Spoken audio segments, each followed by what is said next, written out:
आज का हमारा बेटा टॉपिक है मस्कुलर सिस्टम। ठीक है, तो ये हम बुक से रीड इसलिए कर रहे हैं क्योंकि फिर मैं आपको बोर्ड पे समझा सकती हूँ अगर आपको इजीली यहाँ से क्लियर होगा तो फर्स्ट ऑफ ऑल बेटा हम करेंगे मस्कुलर सिस्टम। तो रीड करते हैं। तो सबसे पहले है bones cannot move by themselves. जो बोन्स है हमारी बॉडी में, जो हमारी बोन्स होती हैं वो अपने आप मूव नहीं करती बेटा। Bones are attach to each other through ligaments. जो बोन्स हैं वो एक दूसरे के साथ कैसे अटैच होती हैं? Through ligaments. तो यहाँ से देखो ध्यान से बेटा, दीज आर लिगामेंट्स। ये ध्यान से देख रहे हो, ये चीज़ है जो ये है लिगामेंट्स। इनके थ्रू जो बोन्स हैं वो क्या होती हैं? एक दूसरे से अटैच होती हैं। So these are known as ligaments. ठीक है जी।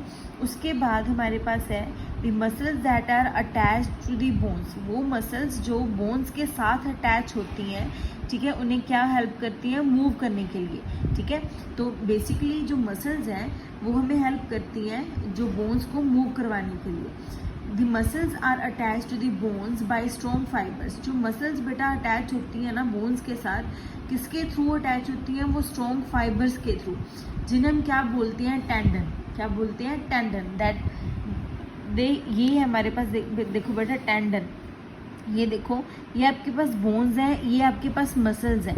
ठीक है, तो उसने क्या बोला है? The muscles are attach to the bones.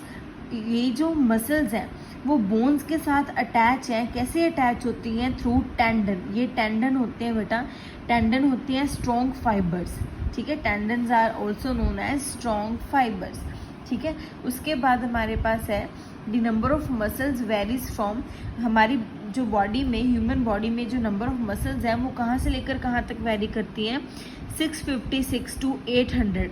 ठीक है, मतलब किसी की बॉडी में 656 हो सकती है, किसी की बॉडी में 670 हो सकती है, मतलब यहाँ से लेकर यहाँ तक वो वेरी करती हैं ह्यूमन बॉडी में। There are about 639 skeletal muscles.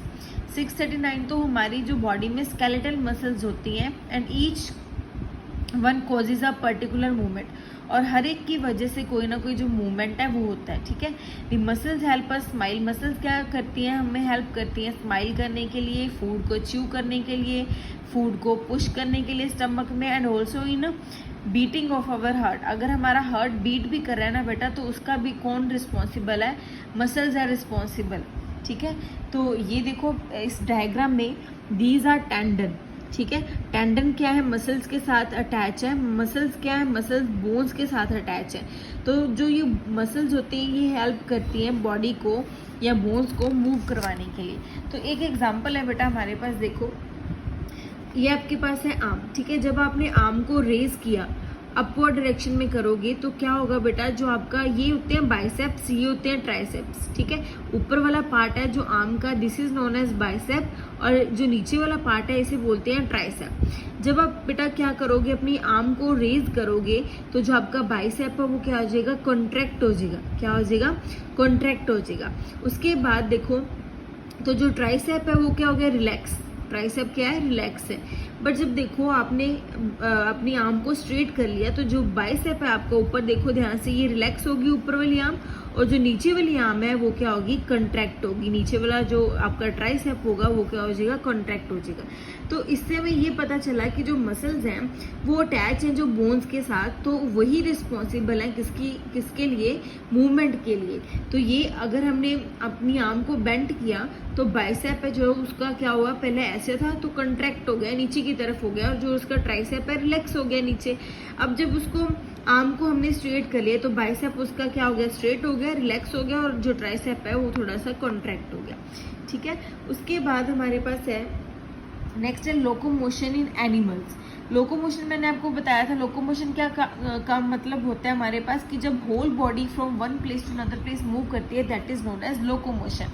ठीक है, तो आपको पता है कि ह्यूमन बीइंग लोकोमोशन कर सकते हैं, एनिमल्स लोकोमोशन कर सकते हैं, रेप्टाइल्स लोकोमोशन कर सकते हैं, बट जो हमारे पास प्लांट्स होते हैं वो लोकोमोशन नहीं कर पाते। क्यों? क्योंकि जो प्लांट्स होते हैं वो एक पर्टिकुलर जगह पे वो फिट होते हैं, प्लेस्ड होते हैं। ठीक है, तो सबसे पहले जो एनिमल्स में लोकोमोशन करेंगे, सबसे पहले हमारे पास अर्थवॉर्म। ठीक है, तो an earthworm has a long cylindrical body. एक जो अर्थवॉर्म होता है बेटा उसकी लॉन्ग सिलेंड्रिकल बॉडी होती है जो रिंग्स की बनी है। ठीक है। उन रिंग्स को हम सेगमेंट भी बोलते हैं, जो एंड टू एंड क्या होते हैं, ज्वाइंट होते हैं, ठीक है। इट हैज़ लिक्विड स्केलेटन, जो इसका स्केलेटन है, जो देखो हमारा स्केलेटन है वो बोनी स्ट्रक्चर है ना, बोन्स होते हैं, बट जो इसका स्केलेटन है वो लिक्विड स्केलेटन होता है, which helps in maintenance of body shape. जो अर्थवॉर्म का स्केलेटन है बेटा वो लिक्विड स्केलेटन होता है, जो रिंग्स के साथ बना है। देखा होगा आपने, अर्थवॉर्म ऐसे बना होता है ना, तो मतलब ये स्मॉल रिंग्स होती हैं, ठीक है, जिससे अर्थवॉर्म है जो वो पूरा उसकी जो बॉडी की शेप बनती है, ठीक है। तो लिक्विड इसका स्केलेटन होता है बेटा। उसके बाद है on the under surface of the body the number of minute bristles are present. तो इसमें ब्रिस्टल्स भी प्रेजेंट होते हैं, bristles is also form of rings, ठीक है। तो वो भी इसमें प्रेजेंट होते हैं, जिसकी मदद से जो अर्थवॉर्म है वो क्या करता है, ग्राउंड पे अपनी ग्रिपिंग करके रखता है, मतलब ग्रिप करना मतलब ग्राउंड को पकड़ के रखता है अच्छी तरह से। Muscles attach to these bristles help to contract the body. जो मसल्स इन ब्रिस्टल्स के साथ अटैच होती हैं वो क्या करती हैं, हेल्प करती हैं अर्थवॉर्म को कि वो अपनी बॉडी को कंट्रैक्ट कर पाए। तो ध्यान से देखो, फिर हमारे पास नेक्स्ट है, ये देखो अर्थवॉर्म हमारे पास, ठीक है। ये उसके बेटा ये बैक पार्ट है जिसे हम ब्रिस्टल्स बोलते हैं। बैक पार्ट में ब्रिस्टल्स हैं, ये सेगमेंट्स है जिन्हें आप रिंग्स भी बोलते हो। ये फ्रंट पार्ट है और ये स्टेशनरी अर्थवॉर्म है। स्टेशनरी अर्थवॉर्म का मतलब कि अभी अर्थवॉर्म ने चलना स्टार्ट नहीं किया। अब देखो यहाँ पे जो अर्थवॉर्म है उसने चलना स्टार्ट कर दिया सेकेंड फिगर में। तो क्या होगा बेटा, back part remains fixed to the ground. जो उसका बैक पार्ट है वो फिक्स है ग्राउंड पे, बट जो उसका फ्रंट पार्ट है वो क्या हो गया, उसकी जो लेंथ है वो बढ़नी शुरू होगी। उसकी लेंथ क्या होगी, शुरू होगी, बढ़नी शुरू होगी। तीसरे केस में देखो, बैक पार्ट है जो उसका लेंथन्स एंड रिलीजेस द ग्राउंड। तो उसका जो बैक पार्ट है वो क्या हो गया, अब उसकी लेंथ बढ़ गई और उसने ग्राउंड को क्या कर दिया, रिलीज कर दिया। रिलीज कैसे किया, देखो यहाँ पे तो पूरा वो ग्राउंड के साथ चिपका हुआ था, ठीक है, बट यहाँ पे उसने ग्राउंड को क्या कर दिया, रिलीज कर दिया। Front part shortens and pulls ahead. तो जो उसका फ्रंट पार्ट है वो क्या हो गया, छोटा होना शुरू हो गया और आगे की तरफ बढ़ना शुरू हो गया, ठीक है।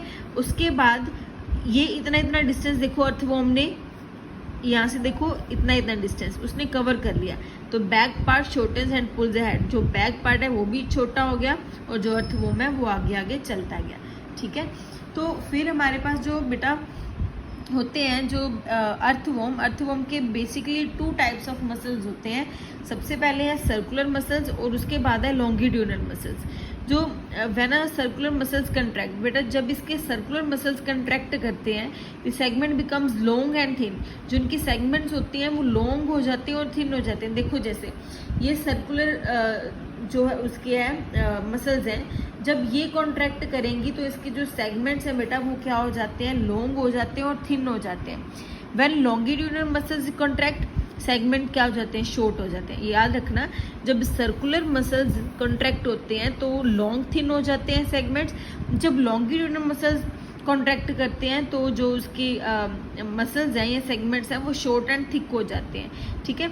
तो इसी की वजह से बेटा जो उनकी अर्थवॉर्म है उनकी जो लेंथ है कभी ज़्यादा हो जाती है, कभी शॉर्ट हो जाती है, जिसकी वजह से क्या है वो फॉरवर्ड या बैकवर्ड वो क्या करते हैं, मूव करते हैं, ठीक है। तो ये है अर्थवॉर्म के बारे में, ठीक है। इसके बाकी ये थोड़ा सा आप भी रीड करना ये, ठीक है। उसके बाद बेटा हमारे पास है स्नेल्स। नेक्स्ट क्या है, स्नेल्स। तो snails have hard shells on their back. जो स्नेल्स होते हैं बेटा उनके बैक में क्या होता है, हार्ड शेल होता है। दिस इज हार्ड शेल लिखा हुआ है यहाँ पे, उसने बोला shell that protects the snail from heat and enemies. तो ये स्नेल है, स्नेल का जो ये पार्ट है that is known as shell. तो शेल क्या करता है बेटा, प्रोटेक्ट करता है इस स्नेल को हीट से या फिर एनिमीज से, ठीक है। उसके बाद है snails have large flat foot made up of strong muscles. जो स्नेल्स होते हैं उनका जो लार्ज फ्लैट फूड होता है जो किससे बना होता है, स्ट्रॉन्ग मसल्स से, ठीक है। तो ये देखो ये मस्कुलर फूट है, ये है इसका स्नेल का लॉन्ग फूट होता है बेटा, ठीक है, स्ट्रॉन्ग मसल से जो बना हुआ है। दी नेक्स्ट है उसने बोला है दी फूट प्रोड्यूसेस अ स्लिमी सब्सटेंस।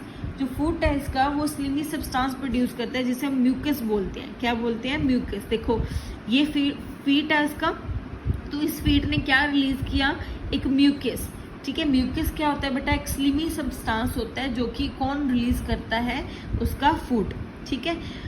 म्यूकस क्या करता है बेटा, which reduces the friction between the foot and the ground surface.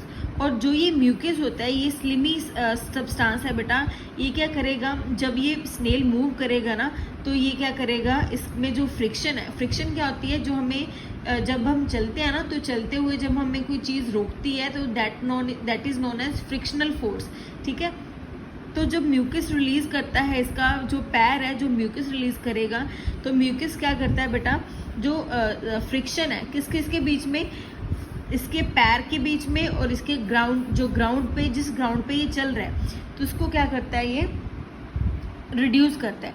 अगर फ्रिक्शन रिड्यूस हो जाएगी बेटा, तो इसे चलना क्या हो जाएगा, ईजी हो जाएगा, इसको चलना स्टार्ट हो जाएगा। लिखा हुआ है ना, the muscles of the foot enable the snails to move forward, a trail of mucus left behind when the snail crawl, ठीक है।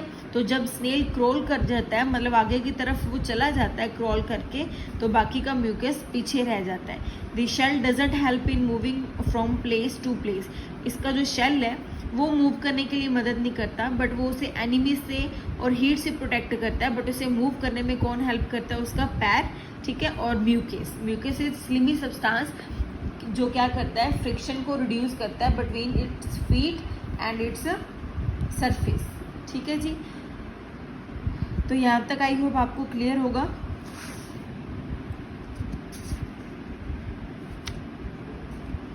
ठीक है, उसके बाद हमारे पास है कॉकरोचेस। तो कॉकरोचेस में क्या है हमारे पास, वेट, कॉकरोचेस है, cockroaches have beta 3 pairs of jointed legs and strong muscles to pull these legs।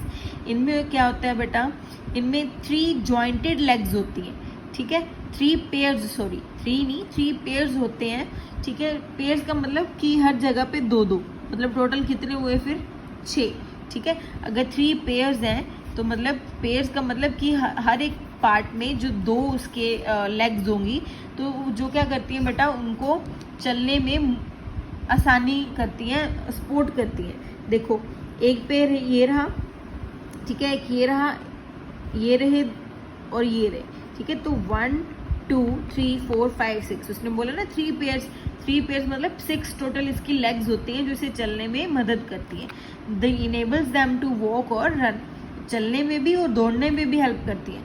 Their feet have टिनी clause that help them climb on the walls. बेटा इनके जो फीट होते हैं ना, उनके पास टिनी क्लोज होते हैं, ठीक है, जो उन्हें जंप करने में भी या फिर दीवारों पे चढ़ने के लिए, क्लाइंब करने के लिए भी मदद करते हैं। Cockroaches have 2 pairs of wing, ये तो आपने देखा होगा कि इसके जो विंग्स हैं वो दो पेयर्स होते हैं इनके विंग्स के, ठीक है। तो ये देखो, एक यहाँ पे होगा और एक यहाँ पे पेयर होगा इसका। The outer hard exoskeleton of the cockroach is made up of different units which help in the movement of the body। देखो बेटा, इसके जो आपने देखा होगा कभी कॉकरोच की ना बॉडी पे ऐसे पेयर्स तो होते हैं, बट इस पे भी डिफरेंट पार्ट्स होते हैं इस पे। तो ये जो पार्ट्स होते हैं बेटा, ये क्या करते हैं, उनकी जो कॉकरोचेस की मूवमेंट के लिए ये हेल्प करते हैं। Cockroaches have a pair of antennae to smell things. ये देखो, इसकी मदद से क्या करते हैं कॉकरोचेस, ये है जो, ये इसकी जो हम पूंछ बोलते हैं ना, इसकी कॉकरोच की पूंछ है ये, ठीक है। तो ये हेल्प करती हैं उसे स्मेल करने के लिए। क्या करती हैं ये, स्मेल करने के लिए, ठीक है। तो यहाँ तक हम करते हैं आज कॉकरोचेस तक, उसके बाद हम स्नेक्स करेंगे और फिश करेंगे अगली वीडियो में, ठीक है।